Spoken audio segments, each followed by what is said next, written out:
कि झूठ लिखने से कितना नुकसान हो जाता है। गीता को खंडन करने से, सर्वव्यापी करने से भारत का सारा भेंट तोड़ जाता है। परंतु ड्रामा बना हुआ है। ऐसे नहीं कि अभी आते हैं बाबा सबको सदगति करने, तो फिर कोई सुधर जाएंगे।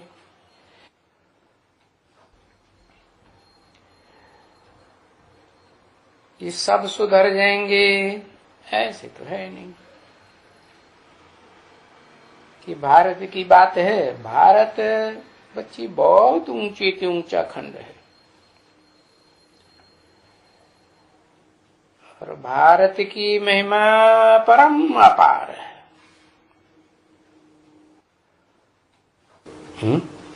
भारत की महिमा परम अपार है कि शिव बाबा की महिमा परम अपार है?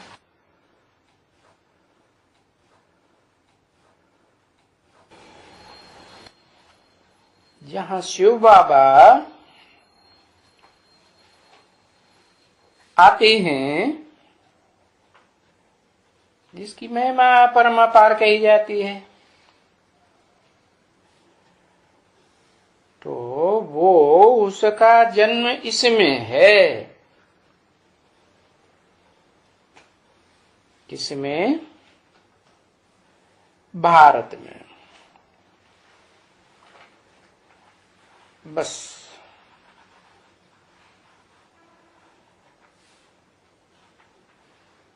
उनका कोई स्टाम्प नहीं है। किनका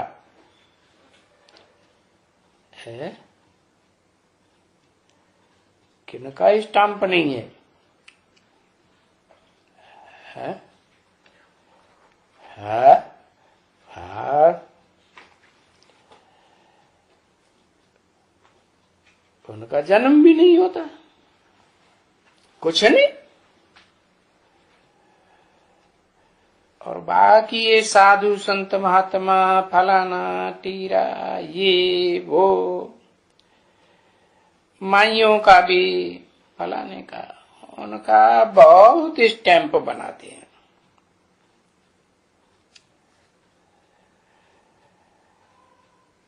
तो अभी कैसे उनको समझावें?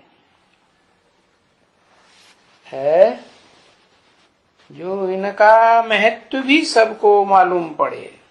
किनका महत्व है? भारत का। दुनिया में कोई को उनके महत्व का पता ही नहीं।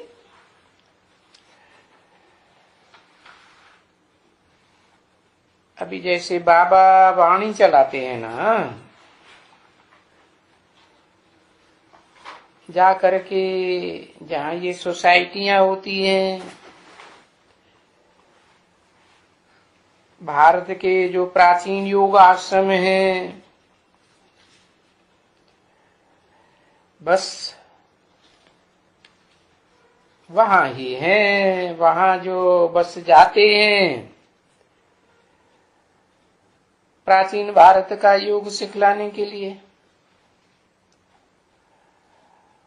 अभी वो प्राचीन योग आश्रम नाम रखा है, वो तो कोई काम तो करके दिखाते नहीं। तो वो कोई सिखलाए ही नहीं सकते। जब तुम जाकर के वहां बताएंगे कि भारत क्या खंड है और खंडों के मुकाबले, तो तुम्हारी बताने से देखो भारत का मान हो जाएगा ना,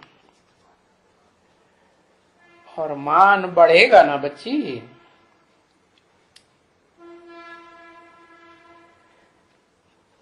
तो जानती तो है नहीं कि भारत का प्राचीन राजयोग ये भारत में ही सिखाया गया था। परंतु किसने सिखाया है? बताओ भाई, बाबा पूछते है, किसने सिखाया?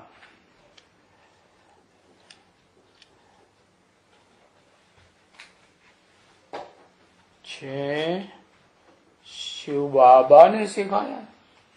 अच्छा, शिव बाबा ने नहीं सिखाया?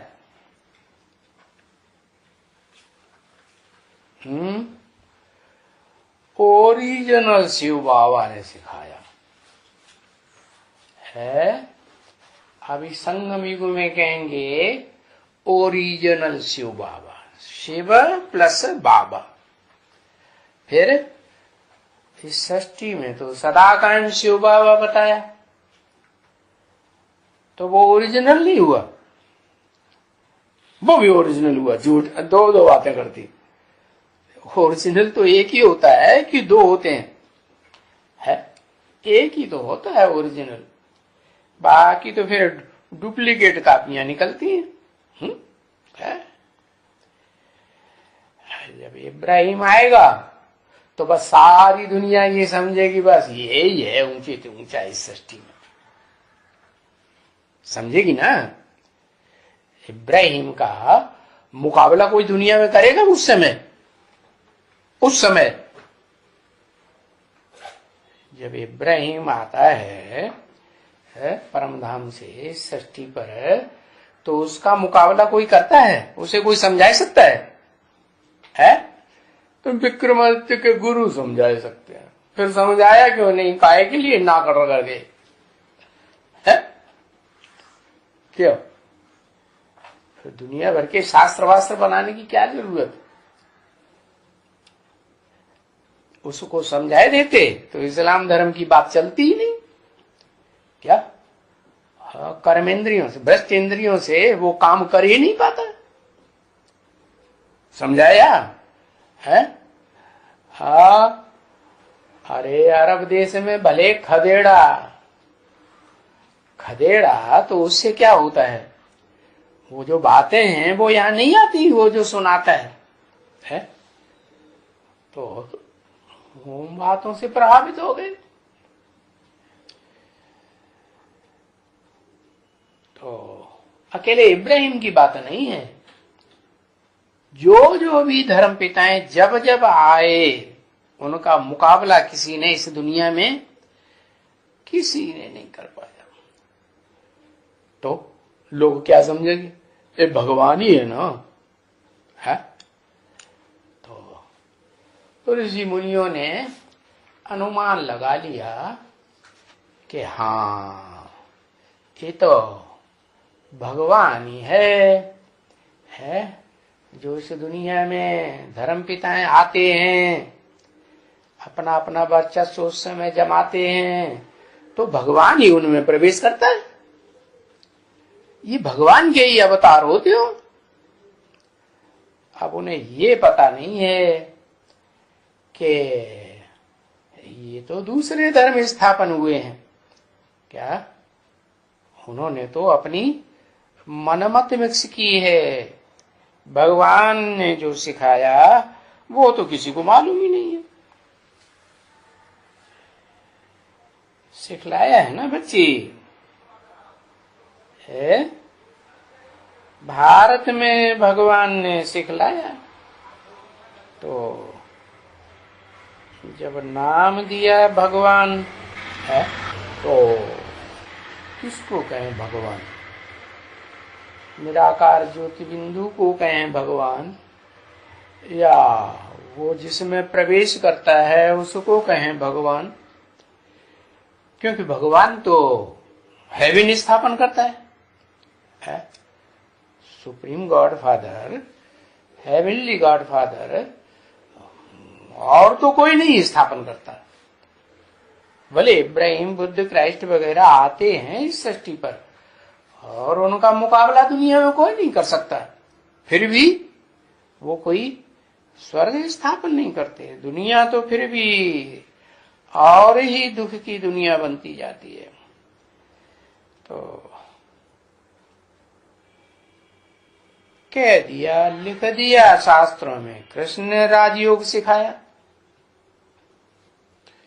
और वो भी किस कृष्ण को समझ लिया है? सतयुग में, इस सृष्टि के आदि में समझा कि वो कृष्ण ही था जो सतयुग के आदि में जन्म लेता है। जन्म क्या लेता है? वो तो पता नहीं कहां से आ गया, सागर में पीपल के पत्ते पर, किसी को पता चला कहां से आ गया? नहीं। तो ये सिखलाया है कि कृष्ण ने राजयोग सिखलाया। ये हठयोग बताओ, फिर ये हठयोग कब आया और कहां से आया है?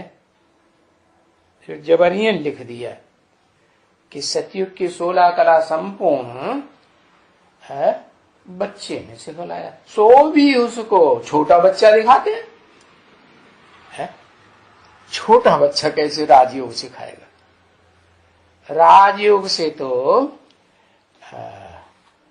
इंद्रियां कंट्रोल की जाती हैं, और छोटा बच्चा इंद्रियों को कंट्रोल करना कैसे जानेगा? नहीं, ये सभी सन्यासियों के हद के योग हैं। क्या? किसके? सन्यासियों के। अच्छा, तो द्वापर के आदि में सन्यासी थे क्या? है? द्वापर के आदि में तो सन्यासी नहीं थे। वो सन्यासी तो आते ही हैं जो द्वापर का अंत होता है उस समय आते हैं। हाँ, अंत के समय और कलयुग से पहले आते हैं। क्या? कलयुग शुरू होने से पहले आते हैं। तो क्या ये बात सही है? उससे पहले सन्यास नहीं था?